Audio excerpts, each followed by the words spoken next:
So the first thing we're going to look at is how to determine whether or not a graph is a function. And what we'll use here is the vertical line test. So in graph A, I want to see if there's any place that I draw a vertical line. For example, there's one, or there's one, and both of those lines cross our graph in more than one place. So as soon as we find one line that if it crosses the graph in more than one place, that means we have one x-coordinate that is associated with or corresponds to two different y-coordinates. So this fails the vertical line test, so it is not a function. And now if we look at graph B. In graph B, we have an open circle and then a curve that is going on and on and on and on to negative infinity as far as our range goes. But also, even though this is going in what looks like a downward direction, it's also going towards negative infinity. So when I look at a vertical line, let's say that one, it only crosses the graph in one place. In fact, any vertical line that I draw on this graph will only cross in one place. So it is a function. Using the vertical line test, we can say it is a function. Well, we also need to determine the domain, range, intercepts, and any symmetry. So our domain, remember that our domain is all the x values that would be ordered pairs on this graph. And we start at our most negative direction, and that would be negative infinity, and infinity, whether it's negative or positive, is always open. So that would be negative infinity, and the graph keeps going in x values until we get to that point 4, 2. So it stops at the x value of 4, but since we have an open circle, that's going to be an open interval. So there's our domain using interval notation.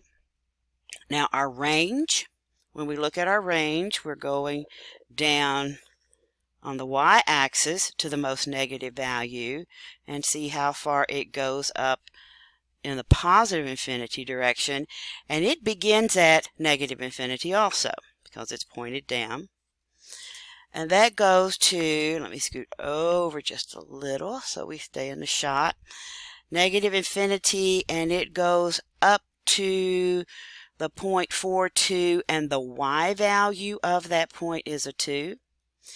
Again, it's an open circle, so we will use a parenthesis. So there's our domain and range. Our x-intercept is where the graph crosses the x-axis, and that is the point, we'll write x-intercept, that is the point it crosses at 1, that is 1, 0. Our y-intercept, it's not totally clear on this, but it looks like it's crossing at negative 4, so that y-intercept would be x is 0 and y is negative 4. There is no symmetry to this graph. If you recall from Unit 1, symmetry was where a graph could be folded in half, so this doesn't have any symmetry. Now another concept that we need to be familiar with is look at a relation and determine whether or not the relation is a function. So when we're looking at ordered pairs, we want to determine whether or not there are any x values that go to more than one y value. So I just kind of do look at my associations. I've got a negative 6 and it goes to a 2, but there's no more negative 6's as x's, so that's the only one it goes to. Negative 5 as an x value only goes to negative 2. Negative 4 as an x value only goes to negative 3. Negative 3 as an x value only goes to negative 4. So this is a function.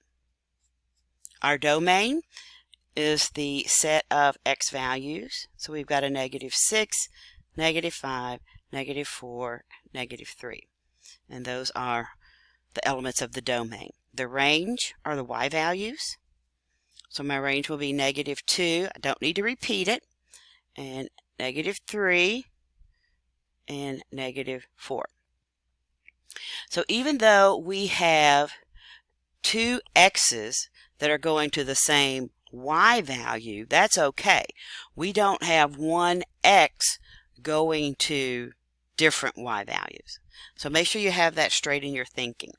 And then when we look at the part B on this, well, I've got 8 that goes to a 2, and a -2 that goes to a 2, and a 9 that goes to an 8, and a -4 that goes to a -3. None of the x coordinates are repeated, so we're safe in saying that since they're not repeated going to different y's, we know that this also is a function. And our domain is the set of x values. That would be 8, -2, 9, and -4. The range is the set of all y values, and that is 2, I don't need to repeat, and 8, and -3.